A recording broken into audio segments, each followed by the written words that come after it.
नमस्कार बंधुरा तिलोत्तमा घर कोन एकटी ब्लगे आपनादेर स्वागत जानाई।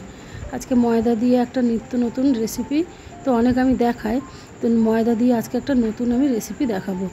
भीषण सुंदर खेते निरामिष एक रान्ना, एटा निरामिष दिनेও करते पारेन, भीषण भालो हय। मयदाते एकटू नुन एकटू चीनी और एकटू जल दिए भालो करे मयदाटाके एकटू पातला करे मेखे निते हबे। खूब शक्त करे माखले हबे ना, एकटू पातला पातला थाकबे। एबार एक बाटीते आमी जल निलाम, নিয়ে ওই ময়দাটাকে ভালো করে ধুতে হবে।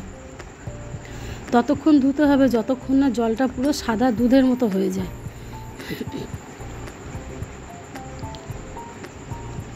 ওই জলটা পুরো সাদা দুধের মতো হয়ে যাবে, ময়দা থেকে সমস্ত সাদা অংশটা বেরিয়ে যাবে আর ময়দাটা নরমও হয়ে যাবে।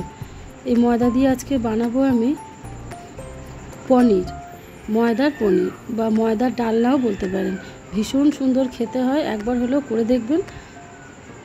বাড়িতে যদি অনেক সময় পনির যদি না থাকে তো এই রান্নাটা এইভাবেও করতে পারেন, করলে ভীষণ ভালো খেতে হয়। ব্যাস হয়ে গেছে, ময়দাটা ধুয়ে চেপে চেপে তুলে নিলাম।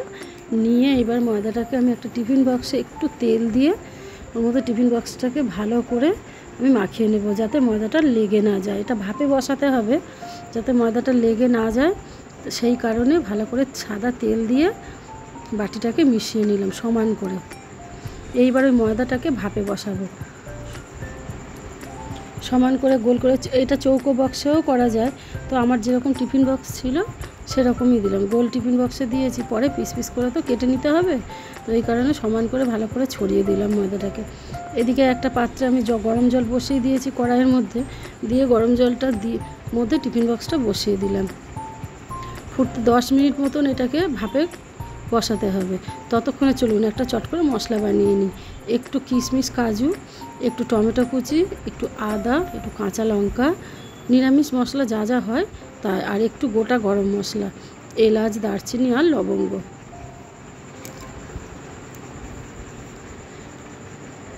সমস্তটা দিয়ে ভালো করে একটা মিক্সিং জারে ভালো করে পেস্ট করে নেব আমি।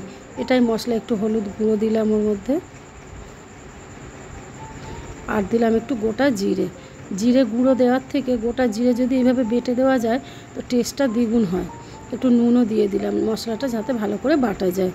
স্বাদ মতো একটু চিনি দিয়ে সমস্ত দিয়ে একটু জল দিয়ে ভালো করে পেস্টটা আমি বানিয়ে নিচ্ছি। ততক্ষণে আমার পনির ভাপানোটা হয়ে গেছে। একটু ঠান্ডা করে ভালো করে পিস পিস করে আমি কেটে নেব।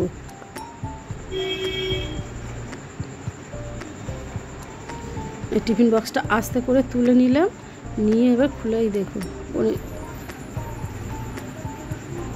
পনিরটা আমার ভাপানো হয়েও গেছে। দেখেছেন কি সুন্দর, একদম হাতে লাগছে না, কিন্তু 10 মিনিট মতন ভাপালেই হয়ে যাবে। এটা সুন্দর সেট হয়ে যাবে।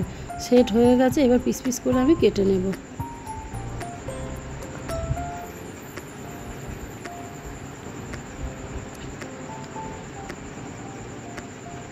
দারুণ স্বাদের এই রান্নাটা একবার হলেও করে দেখবেন, ভীষণ ভালো খেতে হয়। আর ধরতেই পারবে না বাড়ির লোক যে এটা পনির নাকি ময়দার কোনো একটা রেসিপি। এটা ময়দার ডালনাও বলা যায়, যে ময়দা দিয়ে একটা ঘরে যখন অনেক সময় কিছু থাকে না, তো এরকম একটা রেসিপি করেও রান্না করে রাখতে পারেন। ব্যাস, এদিকে সাদা তেল বসিয়ে দিয়েছি কড়াইতে, ভালো করে হিট হয়ে গেছে। সুন্দর করে লাল লাল করে এবার পনির আকারে যে কেটে নিয়েছি ময়দার ডোটাকে, সেগুলোকে ভেজে নেব।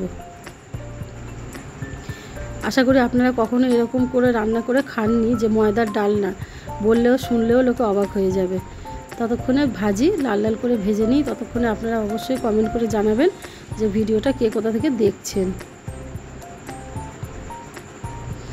আর ভিডিওগুলো যদি ভালো লাগে একটা লাইক কমেন্ট শেয়ার করে দেবেন। যারা ফেসবুক পেজ থেকে দেখছেন পেজটাকে ফলো করে দেবেন, আর যারা ইউটিউব থেকে দেখছেন তারা অবশ্যই পেজটাকে সাবস্ক্রাইব করে দেবেন। ভিডিওটাকে লাইক কমেন্ট শেয়ার করে রাখবেন। সাবস্ক্রাইব করার পর পাশে থাকা যে বেল আইকনটা অবশ্যই প্রেস করে রাখবেন, যখন আমি নিত্য নতুন রান্না ছাড়বো সবার আগে নোটিফিকেশান আপনাদের কাছে পৌঁছাবে। ব্যাস, সমস্ত পনিরগুলো আমার ভাজা হয়ে গেছে। এইবারে আলু ভেজে নেব। এর মধ্যে আলু দিয়ে ডালনাটা যেহেতু করব, যেহেতু ডালনা নিরামিষ, একটু আলু দিলেও ভালো হয়। আলুগুলো ওই তেলের মধ্যেই লাল লাল করে ভেজে ছেঁকে তুলে নেব আমি।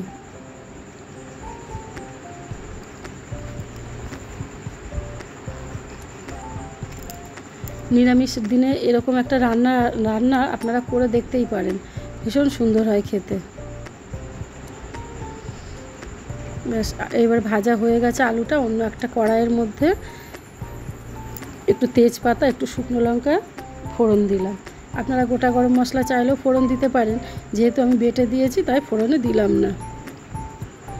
এবার আগে থেকে বেটে যে রেখে দিয়েছিলাম মশলাটা, সেই মশলাটা আমি ঢেলে দিলাম, দিয়ে ভালো করে কষাতে থাকবো। যেহেতু এর মধ্যে কাজু দেওয়া রয়েছে, মশলাটা তাড়াতাড়ি টেনে যাবে, কিন্তু ভালো করে এটাকে কষাতে হবে। কষালে তাহলে আদা, কাঁচা লঙ্কার, তারপরে টমেটোর যে গন্ধটা, এগুলো কেটে যাবে।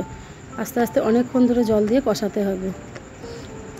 মিক্সিতে বেটে রেখেছিলাম যে মশলাটা ছিল, সেটাও ধুয়ে ওর মধ্যে দিয়ে দিলাম। অনেকটা মশলা লেগেছিল জারের মধ্যে। বেশ, মশলাটা ভালো করে সুন্দর করে কষাতে হবে অনেকক্ষণ ধরে। যত কষাবেন মশলা তত টেস্টি হবে। মশলা থেকে তেল ছেড়েও গেছে। এবার যে আগে থেকে ভেজে রেখে দিয়েছিলাম যে পনিরগুলো, ময়দার পনিরগুলো আর আলু একসঙ্গে ভালো করে কষালাম, সেগুলোকে দিয়েও একসাথে ভালো করে কষাতে হবে।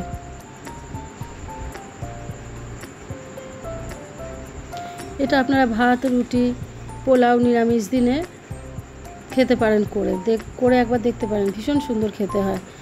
এইবারে জল দিয়ে দিলাম। জলটা একটু বেশি দিতে হবে, যেহেতু আলুটা সিদ্ধ হবে আর পনিরগুলোও সেদ্ধ হবে। ওই জন্যে ময়দার যে এটা ফুলে উঠবে, ভীষণ নরম আর সফট হবে এই ঝোলের মধ্যে পড়লে। দেখবেন খেয়ে কখনো করে। ব্যাস, মিনিট 5 মতো ভালো করে ফুটিয়ে নেব আমি। জল দিয়ে দিলাম আর একটু বেশি করে, যাতে আলু আর পনিরগুলো সিদ্ধ হয়। ব্যাস, হয়ে গেছে। এর মধ্যে একটু ধনেপাতা কুচি দিয়ে দেব আমি।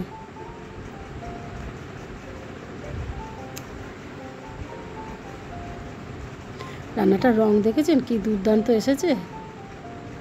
খুব ভালো খেতে হয় এরকম নিরামিষ রান্না। ডালনা একটু ঘি দিয়ে দিলাম ওপর থেকে, নামানোর আগে ঘিটা দিয়ে একটু নেড়ে চেড়ে এটাকে ভালো করে আমি রেখে দেবো। ব্যাস, আমার রান্নাটা কিন্তু হয়ে গেছে।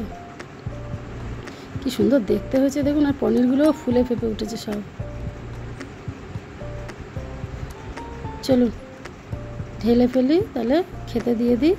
আজকের মতো তাহলে ভিডিওটা এখানেই শেষ করছি।